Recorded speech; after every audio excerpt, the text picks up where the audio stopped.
Let's jump right back in. This is Qatsyr Harvest, episode 4. And we're going to backtrack just a little bit so that we keep our bearings going through the process. At the conclusion of our last program, we spoke of what Yahweh revealed to Moshe upon the death of his two sons, not Moshe's two sons, of Aaron's two sons, for having been presumptuous and claiming that they too could perform roles that Yahweh had assigned to others. The text reads, Then Yahweh spoke to Moshe immediately after the death of Aaron's two sons, when they approached the presence of Yahweh and died. Had to be really careful here, folks, that if you are a beneficiary of the covenant, if you understand the five terms and conditions of the covenant, and you're active participating in it, and you have availed yourself of the Moed Mikre, have attended Yahweh's 7 feasts, and appreciate the merit of each, and understand how they contribute to your participation in the covenant. You know Yahweh's name, and you are a member of his family. Then you are prepared to enter God's presence.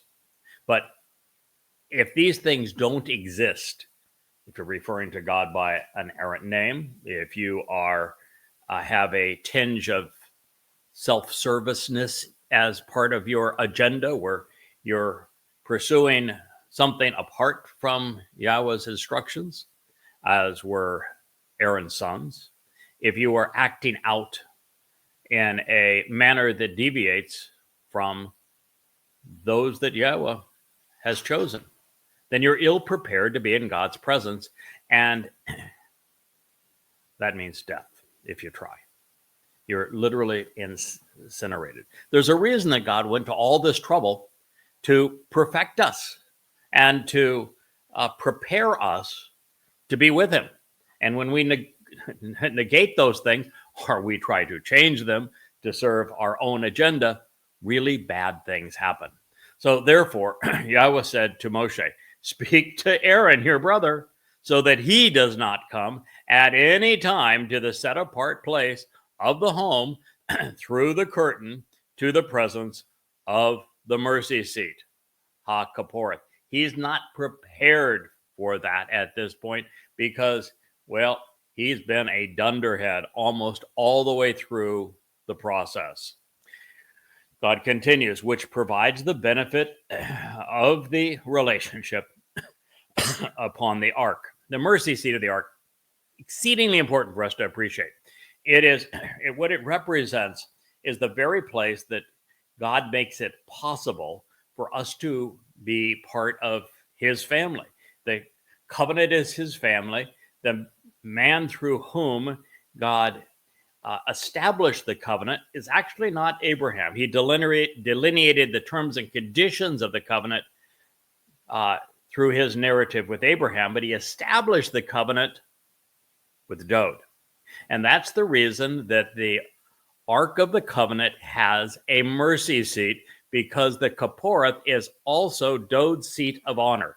It is his throne that Yahweh has established forever for him, because not only was Dod anointed as Yahweh's Maxiach Messiah, not only is Dod Yahweh's Bokor, firstborn, therefore he has these inherited rights, but Dod volunteered to fulfill Pesach, Matzah, and Bokurim, which is why he deserves this distinction.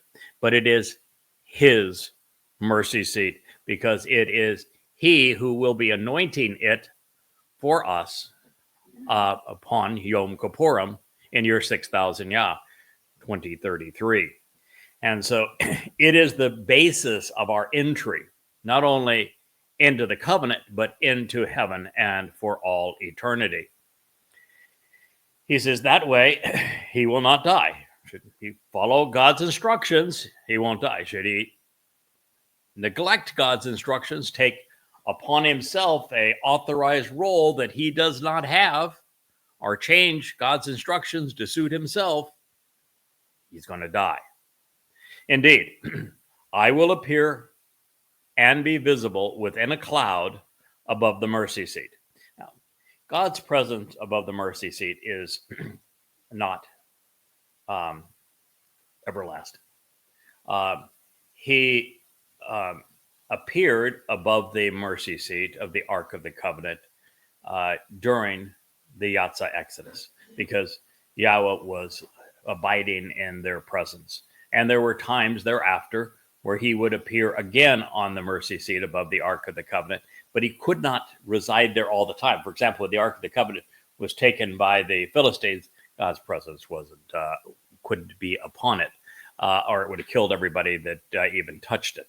And when Dode brought it back in, it isn't until everything has been properly prepared that God's going to have some aspect of his presence there.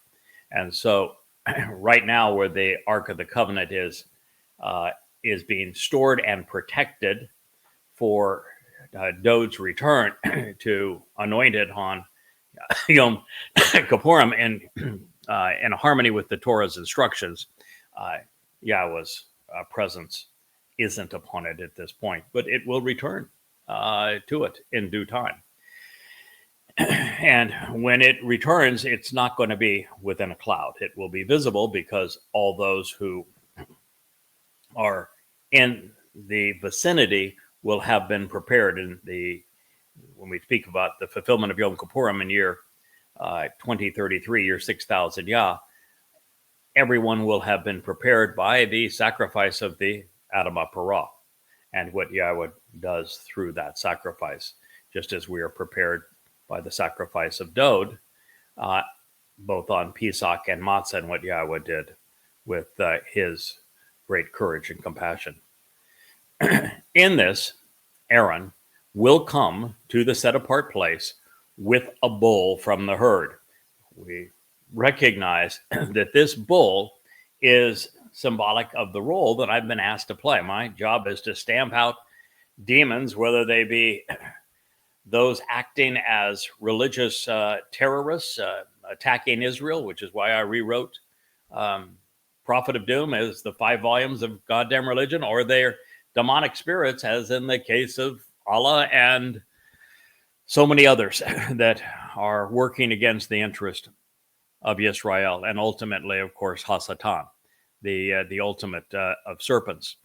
The bull is designed to accomplish those kind of things, and he's the basis of Parah, and it's the Adamah Parah that fulfills the Teruah function of the sacrifice that prepares this mortal remnant of Israel for Yahweh's return.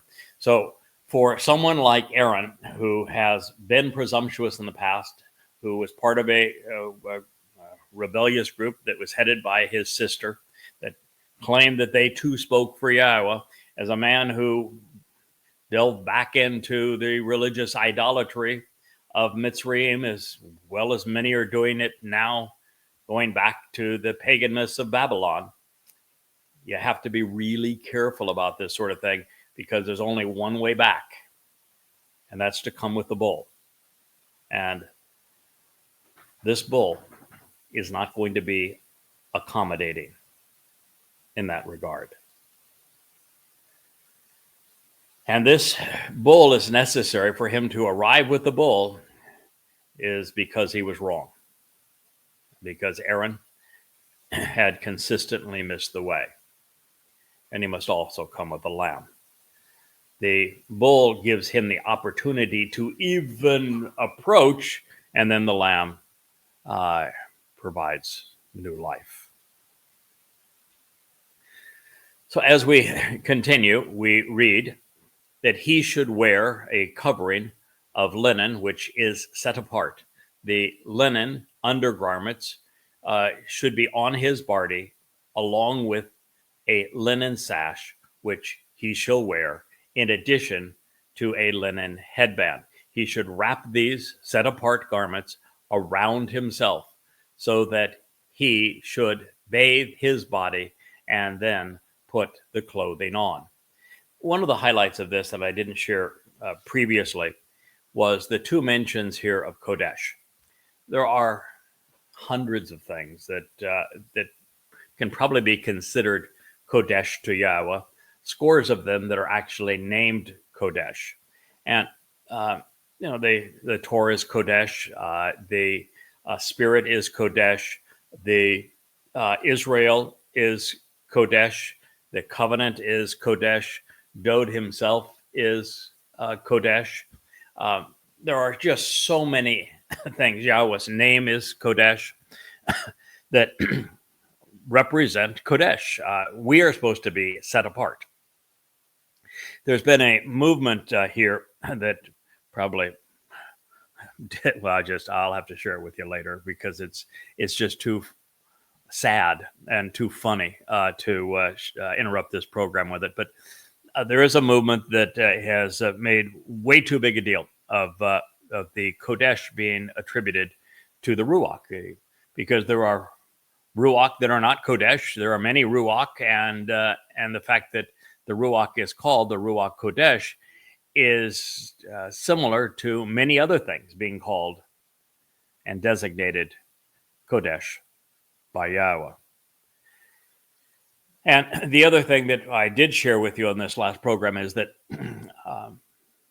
Dod has already done a dress rehearsal for this, where he has put on the priestly garb. And we found affirmation that Dod will adorn this priestly garb once again on Yom Kippurim in the prophetic book of Zechariah. And so all of this fits that, including the linen. But here it does mention one aspect of the events of that time, because on Towrah, underneath the Adamah Parah, Yahweh is going to release enormous amounts of cleansing water, and that water and the ash are going to work in conjunction with the searing flames that Yahweh will ignite. And the reason that I bring your attention to this, where it says here that he should bathe his body in the waters and then put the clothing on, is we find these waters and ash in the cleansing of the adulterous woman of Numbers 5, which is the beneficiary. This represents Israel, the beneficiary of the Adamah Parah sacrifice. We find in the dress rehearsal for the sacrifice of the Adamah Parah, 40 Yobel, 888 years prior to this event, when Eliah was also the master of ceremonies, and we find ash and water and fire there as well, because the symbolism of all of these things represents a cleansing element that needs to be accomplished on behalf of the children of Israel. And Yahweh wants the one who is performing this, in the case of Eliah previously and again, and then to Dod ultimately on Yom Kippurim, to reflect everything he is describing. So there's a lot of many references to the one performing this role being cleansed as they do it. This then continues. Then from the community of eternal and restoring witnesses of the children of Israel, he should acquire 2 tempestuous goats for being wrong and missing the way, but only 1 lamb to ascend. So the goats here represent 2 different things. They represent that stubborn nature. A goat is back to even the term here for goat, represents something that is shaggy and devilish and stubborn, even demonic. And there has been a very stubborn and devilish side to Israel as they have constantly turned to religion and away from Yahweh. And they have done it for thousands of years. And then the other side is that the goat is kissing cousin to sheep, which are Yahweh's favorite animals. And And there is a particular goat, Elia, the man who was noted for wearing the shaggy coat of a goat during his life, that is going to be performing not only the ceremony for the Adamah Parah on Towrah, but he will also participate in Yom Kippurim, as will the Adamah Parah. The one lamb, of course, is the featured performer on Yom Kippurim, when the Kipporeth, the mercy seat of the Ark of the Covenant, will be anointed, because he is the very Lamb of God who fulfilled Pesach, our King Dod. Aaron should approach with a bull for being wrong and having missed the way, as a benefit to the relationship for himself, and he should provide reconciliation through this for himself and for the house and family of Yisrael. The bull is pointing forward in time. Again, Yahweh is an exceptionally astute storyteller. And in doing that, if you're going to tell a captivating story, you are going to foreshadow events early on, that then those clues come back later in the story, and you can say, oh, now I know why that was there. Well, maybe I'm revealing the end of the story and ruining the conclusion for you, but I don't think that's the case. The bull is there because the bull will return to play the role of the Adamah Parah, the man of the earth who is productive and fruitful on Towrah, to cleanse and prepare the mortal remnant of Yisrael for God's arrival, so that they're not struck dead when he returns 10 days later on Kippurim. And therefore, the bull is the final sacrifice for the children of Yisrael. And he provides reconciliation, so that Yahweh's promise in Yirmiyah 31, when he promises that he will restore, therefore reconcile the covenant with Yisrael and Yehudim, this is the way that actually occurs on this date. And then the bull is used again, because an aspect of the bull's blood, we're told in the sacrifice of the Adamah Parah, it's collected twice by Elia. And the second time, it is part of what will be sprinkled on the mercy seat in accordance with the Torah, to restore the relationships between Yisrael and Yahweh. So Yahweh's calling is to be an Edai, community of eternal and restoring witnesses who communicate the enduring testimony of Yahweh. And unfortunately, Yisrael has failed in this result. So Yahweh found a different Edah witness to speak to you today. And he will be joined by the ultimate, both witness and prophet, Elia, here shortly, to call Yisrael back home. So it is important for us to examine every word that has been and will be acted out on behalf of Yisrael, as a harbinger of things to come in the past, and as a prophecy to explain that which will transpire in our near future. And as Dod does, it should become obvious that the goats represent two different things.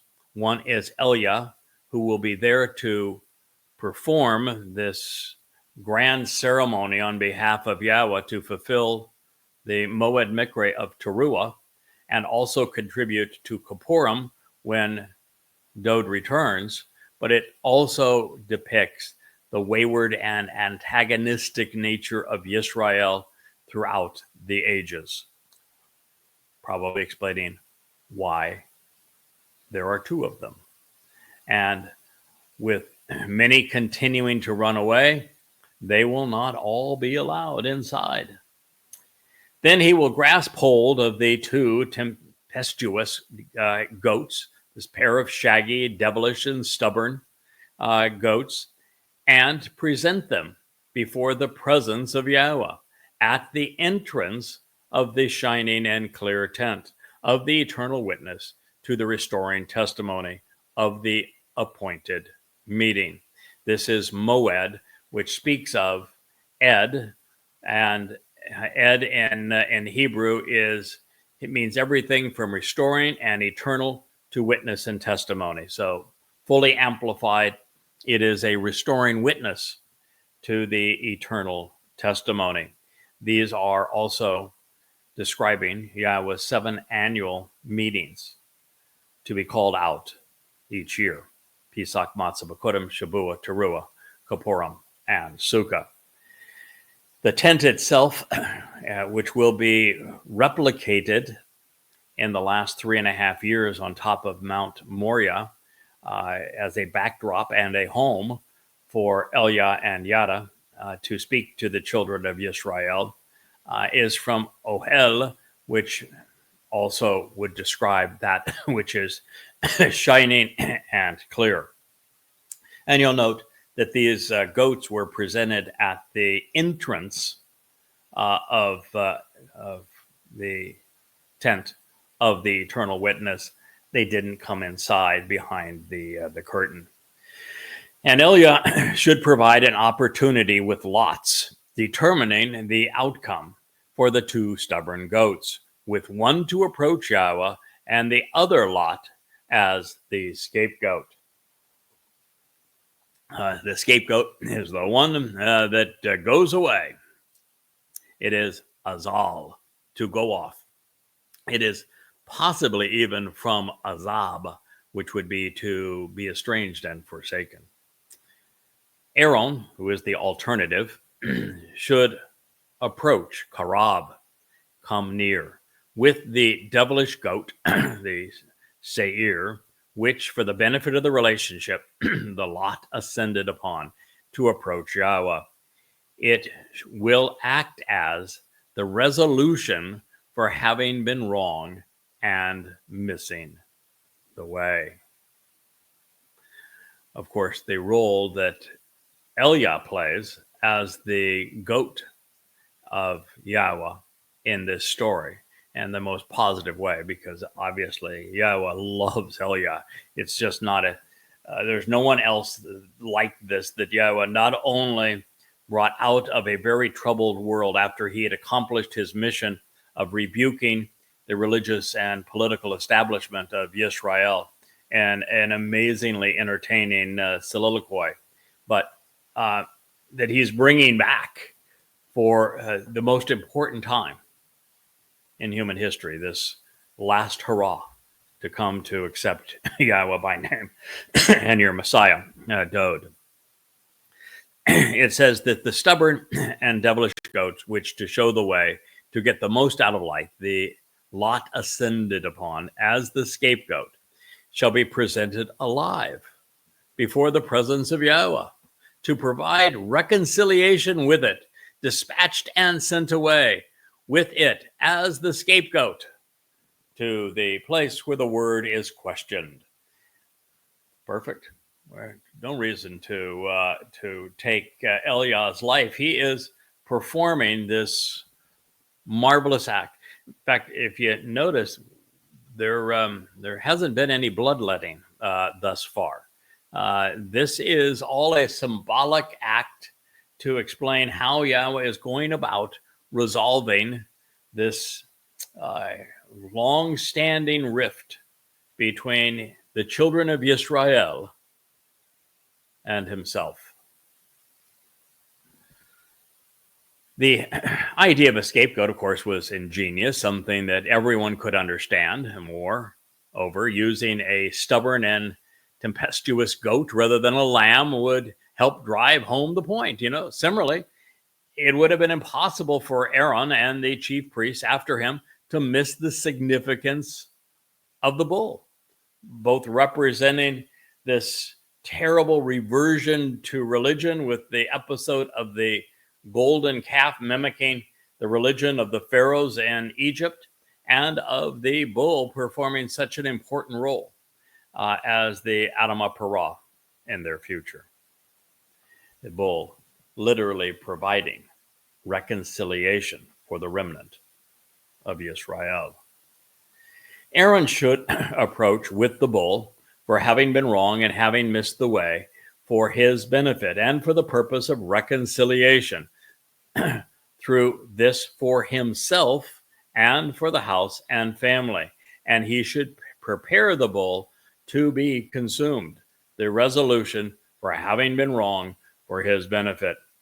Daggone it, the bull gets it in the end. Well, of course he has to. You know why the bull has to be sacrificed? Because Yada is the man from Edom, the Adamah Parah, the man of the earth who has been productive and fruitful, is one of two individuals who lays down his bashar, his corporeal body, to restore and reconcile Yisrael, just as the Passover lamb did 2,000 years before this day. So will Yada as the Adamah Parah. And so the bull is sacrificed. And well, when I first read this in Yeshaya 17, Isaiah 17, it was the reaction just took my breath away. I think that it's one of maybe 2 or 3 times over the past 23 years that I needed a timeout. I recall after I read Yeshaya 17, as he goes through the Shavua harvest and the Teruah gleaning, and then speaks of those who are left behind, and the final resolution on Teruah with the Parah.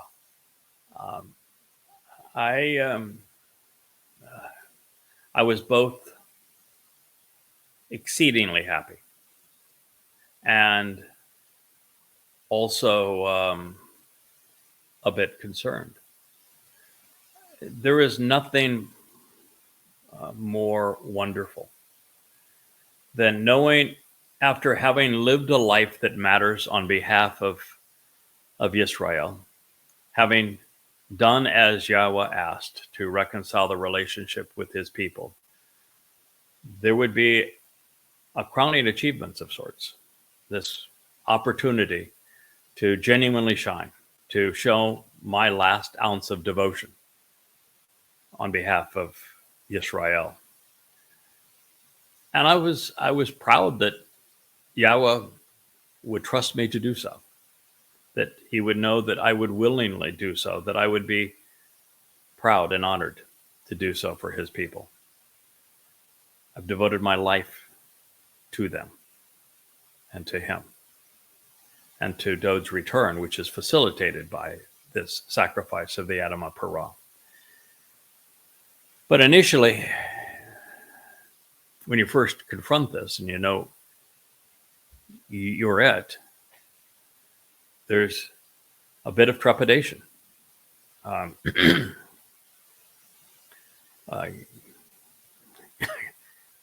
This puts the role I've been asked to play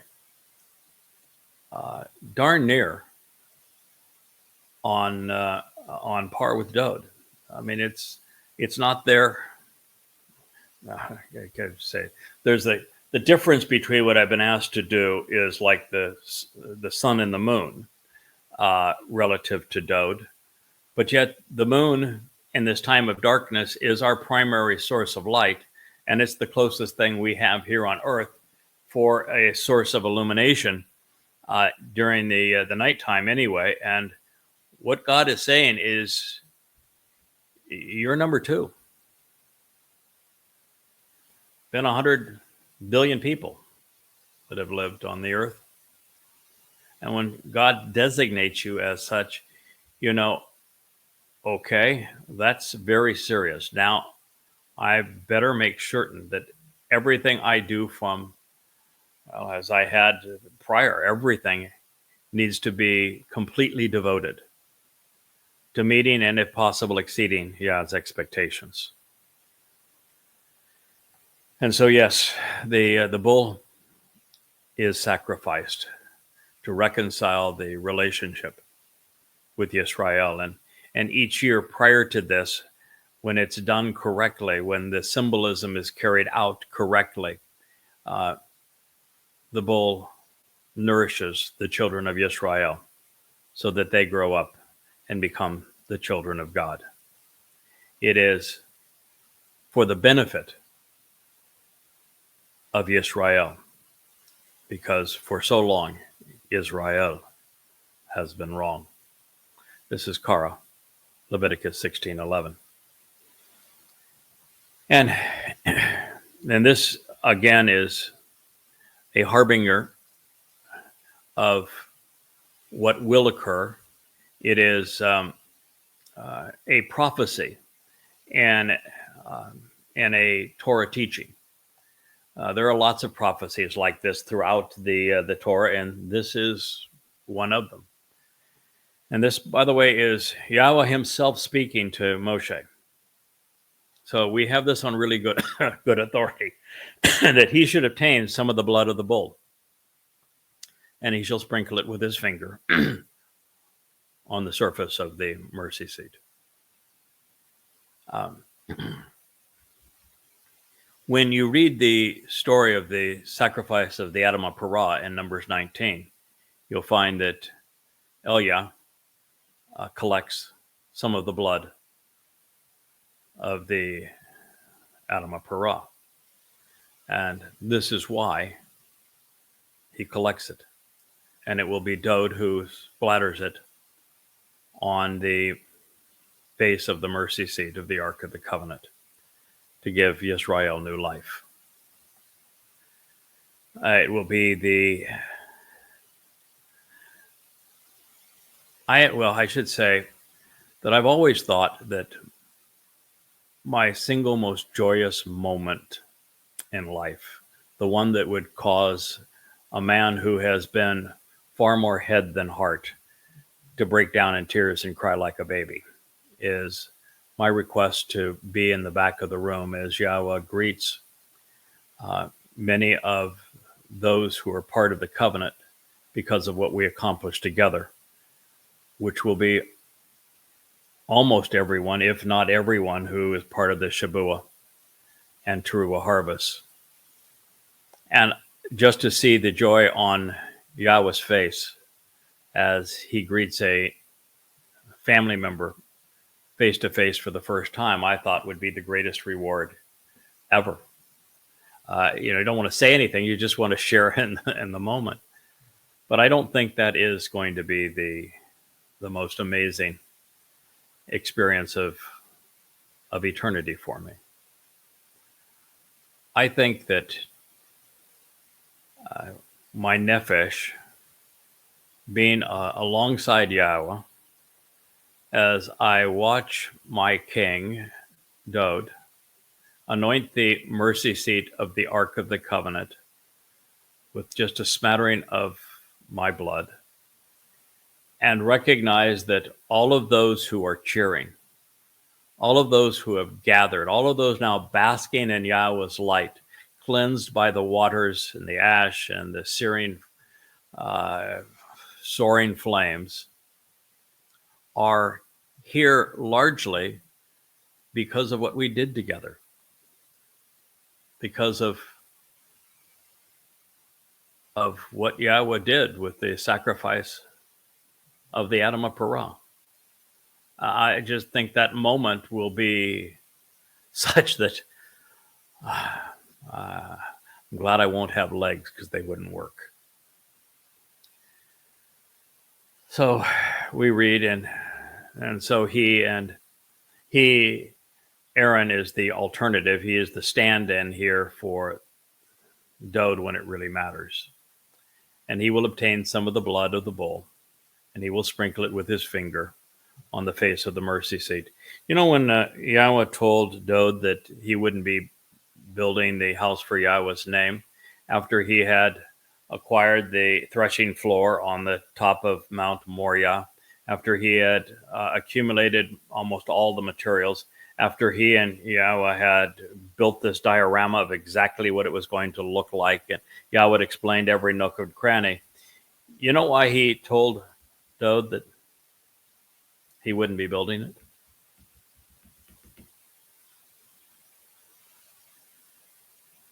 He had blood on his hands. This is what he was talking about. Yahweh was the greatest storyteller in the universe. And so he had blood on his hands. And yes, it will be mine. The Kapporeth, the mercy seat. It's the place of atonement. It's from kafar, which is the same verb that underlines Yom Kippurim. The mercy seat and as HaKapporeth and Yom Kippurim are the same event. And this says on the eastern side, then toward the front of the mercy seat, he should sprinkle some of the blood with his finger 7 times. Yahweh wants you to know that the orientation here is important. He laid out the orientation of the home for his name, and he is going to keep that same orientation. And he wants you to know that because his overall orientation is important for us. I've talked about Yahweh gave us these puzzles of this most amazing portrait where our job is to frame it and then put all of those pieces into their proper places. But it's our perspective on it that is so essential. And perspective is all about having the right orientation. And I have said this so many times that translation, while it is fair, sometimes people will approach it as mechanical. This word means that, put this word in.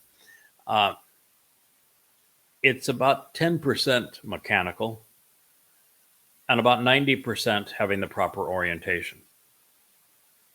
You really need to know who Yahweh is and who he is not, what he wants and what he does not. And until you know and love Yahweh, until you have done everything you can to model your life after his example, you really can't render his testimony accurately. And this, the reference to the front and to the east of the Kapporeth, is designed to tell us that story, that the orientation that we should view these events is exceedingly important to us. This is the rising of a new day. The sun rises in the east. The sun will have risen on this day because Dode is represented by the sun. That is the reference to the east. 7 times, of course, is the answer. The answer to almost every question. And in this case, there are 7 epochs of human existence, beginning in the garden and ending when we return to the garden. And the 7th is about to begin. Next, he should prepare the goat to be consumed, to provide the means to resolve iniquity and pardon sin for going astray. It isn't made obvious in any other text that Elia will share the same distinction as will I and Dode, that we will each have 3 lives. We know that Elia had a life that will have ended 2,888 years prior to this event, and that he will return 3.5 years prior to Dode's return. And we know that I've had a life that, by the way, is I've met the milestone stone today, I'm officially today the same age that Dode was at the end of his first of 3 lives. Dode returned in his second life to fulfill Pesach Matzon Bekurim in year 4000 Yah, having his first life conclude 4 years prior to year 3000 Yah, and he would arrive 4 years prior to year 4000 Yah to prepare to be the Pesach El. And 40 Yobel after that time, Dode will return for his third life. That's why he was anointed 3 times. As for me, my life, as I know it here, will be concluded on the Shabuah harvest. I will then return with Eliah for a second life, which will conclude on Towrah, my third life beginning thereafter. Now, with Eliah, since he is part of this threesome of individuals that Yahweh has selected to bring in the ultimate homecoming and family reunion, and to represent him in these events, it would be more symmetrical, more consistent, fairer even, for Eliah to have been afforded the same opportunity to also be able to lay down the life that wasn't concluded in the normal way during his time, 40 Yobel, 888 years ago. And so Eliah will be the final offering. And his offering will be on Kippurim for the benefit of Yisrael. Of course, in the case of Eliah, the corporeal body that he has, as is the case with mine, it is different than everyone else's, which is why this symmetry of all of this is so beautiful. Everyone who is witnessing this event will fall into a number of situations. First, those who came against Israel will have all been incinerated or washed away. They're gone. And so now you have 2 groups of people that are gathered. You have this arena of light, this great amphitheater of light that is comprised of the individuals who benefited from the Shabuah and the Towrah harvest. They've come back as spiritual beings to witness all of this. And they're looking down from above at all of this. Eliah and I actually fit into that category, but we have remained as physical beings to perform these roles on behalf of this remnant of Yisrael. And so while the mortal remnant of Yisrael, they're going to remain flesh and blood. And they're going to remain so throughout the millennial celebration of the Shabat that begins 5 days from this time. And we have now prepared them to live in God's presence. But neither Eliah nor myself should be trapped in physical bodies. We have been released of them previously, and we need to be released of them again. And so Yahweh has just made the ultimate spectacle out of us giving up these anchors of a physical body so that we can be amongst those in the arena of light looking down on these events. The only difference between Eliah and myself is I'll have 10 days during that interim period, and for him, it will be instantaneous. So it really is it's the most beneficial sacrifice for the sacrificee ever offered, which is one of the reasons why it's as different as the sun is from the moon relative to Dode, because, well, Being rid of his physical body, particularly after what the Romans did to it, would have been a welcome relief for Dowd. He was immediately slathered with the guilt of every covenant member, which he then had to take to Sheol on Matzah. So his ordeal and his responsibility are much greater than ours.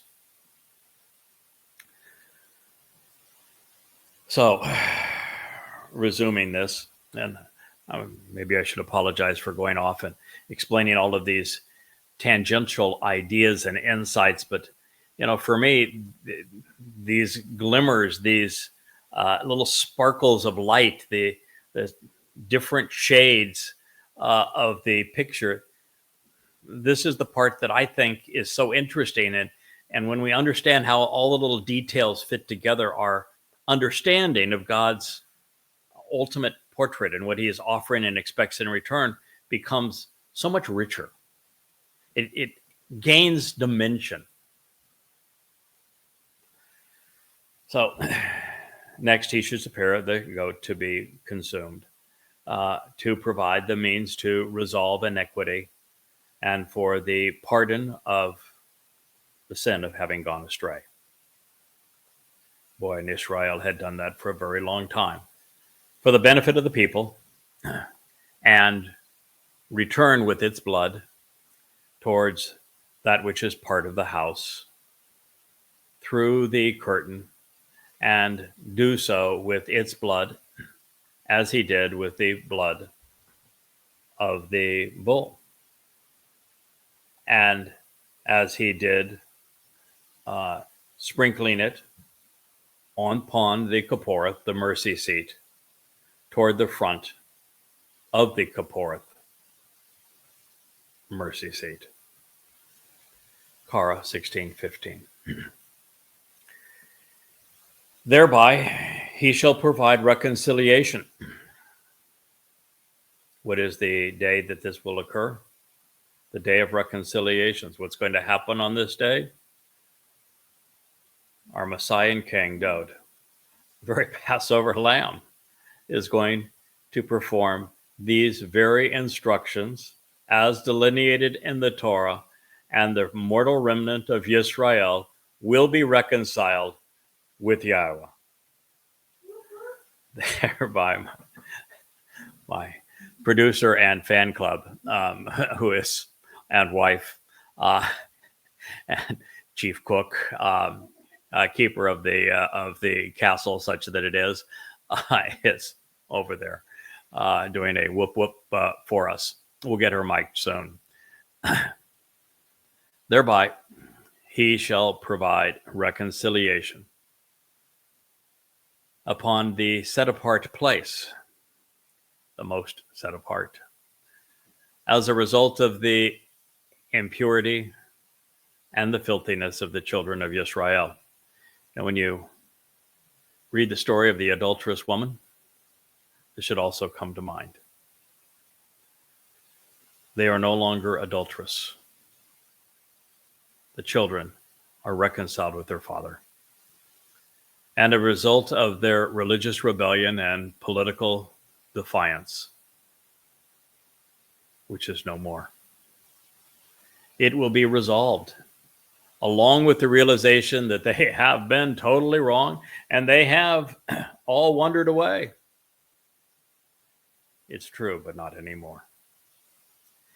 Therefore, he should act accordingly, doing this to approach the shining and clear tent of the eternal witness to the restoring testimony of the appointed meeting, which is inhabited and abides with them in their very midst, to rectify their impurity and their filthiness. Qatsyr called out Leviticus 16:16. What a poignant prophetic picture of what Yahowah intends on the day of reconciliations, his homecoming and the family reunion, as all of this will be acted out before the entire restored remnant of the children of Israel. It's get you right there, and should get us here as well as here. So now we know why it will be essential that Dowd, as the high priest, will perform this role in concert with the Torah guidance, girded as he will be on this day by Elia as the goat and Yada as the bull. Yahweh's relationship will remain unreconciled prior to this event because of the religious corruption associated with Judaism and the political revolt of progressive Jews.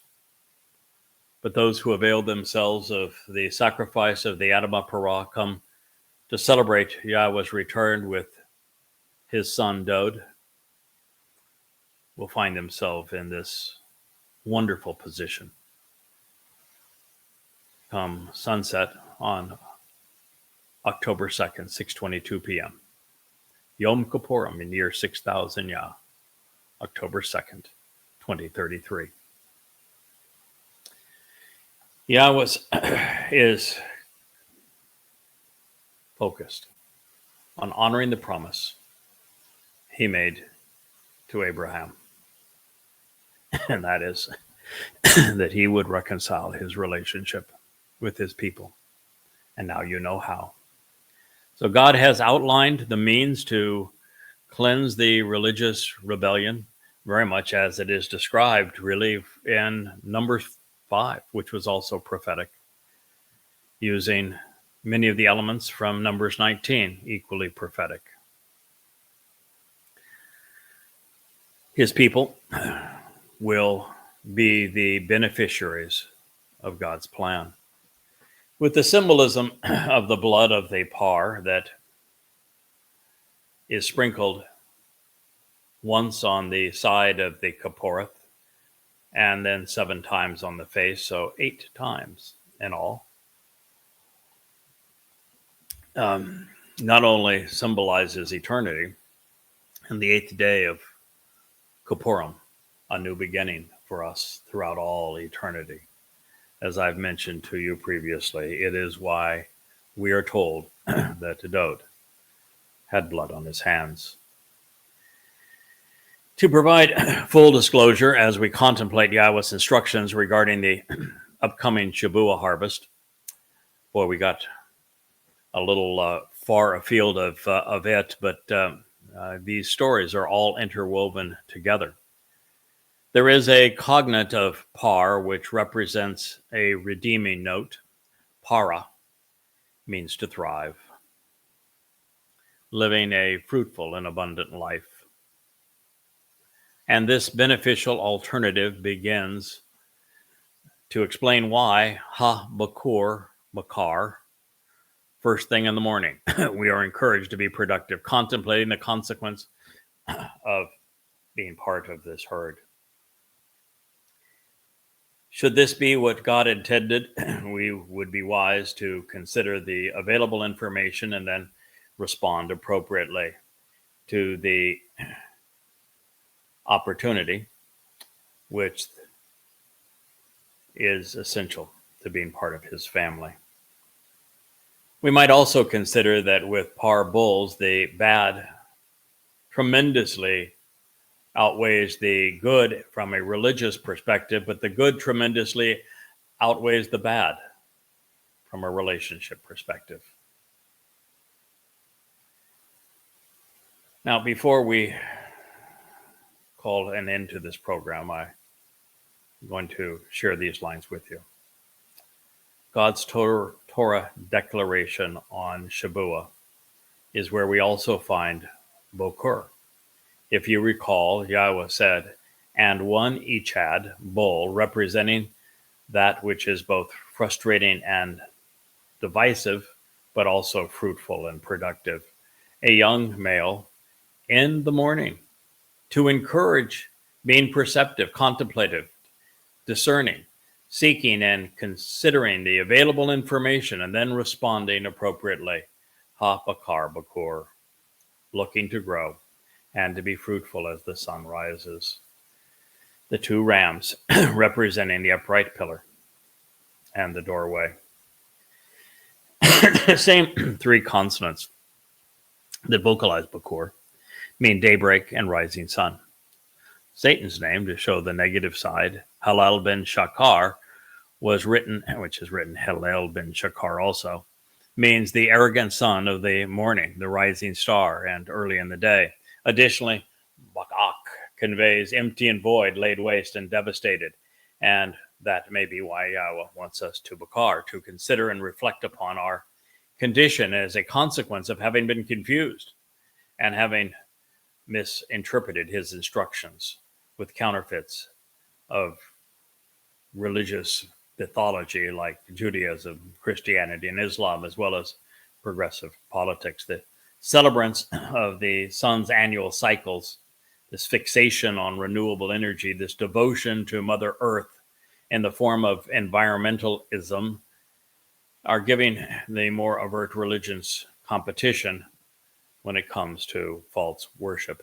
And as we also realize that it is the sacrifice of the Adamah Parah that occurs early in the morning as the sun rises, even to be eclipsed during this day on the southern end of the Temple Mount overlooking the city of Dode on the Shabat of Towrah, which will be a September 24th in 2023. Now, El is the word translated as rams, representing the upright pillar and the doorway. It is the opposite of bakar, and certainly from the negative side, every nuance is redeeming. El is the ram Yahweh presented to Abraham and Yishak on Mount Moriah. El is the lamb who fulfilled Pesach, Passover, 40 Yobel thereafter on the same place of Mount Moriah. El is the upright pillar representing Yahweh's presence with the children of Israel during the Yatza Exodus. El is Dode, leading us to God through the pages of his Torah. El is the shepherd as the leader of the flock. El is the upright pillar upon which the Zeroah, sacrificial lamb, was affixed on Passover. El represents the doorposts and the lintel where the blood of the lamb was smeared during the first Passover as a sign. And El is the doorway to heaven and to life, which was opened during Pesach by the Messiah and Son of God, David. Now, our Heavenly Father was not finished describing the intent and the means to the Shabuah Qatsyr. I'm going to share this with you, and then we will conclude this, the fourth episode of the YAHOWAH blog on Qatsyr harvest. They will exist as the means to become acceptable and ascend to Yahweh. Their gift is poured out on their behalf by the feminine manifestation of the fiery light, a uniquely welcoming and pleasing spirit, reconciling the relationship to approach Yahweh. Kara called out, Leviticus 23:8. Some insights that we will pick up on our next show is that everything that Yahweh has described, the goats, the bull, and the lamb that are part of the menu for Shabuah will work collectively to help us become more acceptable and ascend to Yahweh. And the sacrifices of the three, the lamb, the goat, and the bull, are gifts from God. They are poured out by the feminine manifestation of the fiery light, the Isha. The Isha means one of two things in Hebrew, depending on how it is transliterated with its diacritical markings or just pronounced in Hebrew. Same exact letters spell light and female. So there is a feminine manifestation, if you will, of the fiery light, or you could just say is poured out on their behalf by this light. And it will be uniquely welcoming and pleasing, reconciling the relationship, because that is what most has to happen for Yisrael to return to Yahowah, because it is all designed for God's people, Yisrael and Yehuda, to come home. I thank you for listening. Thank you for inviting me into your home. I am Craig Winn, and this has been the YAHOWAH blog.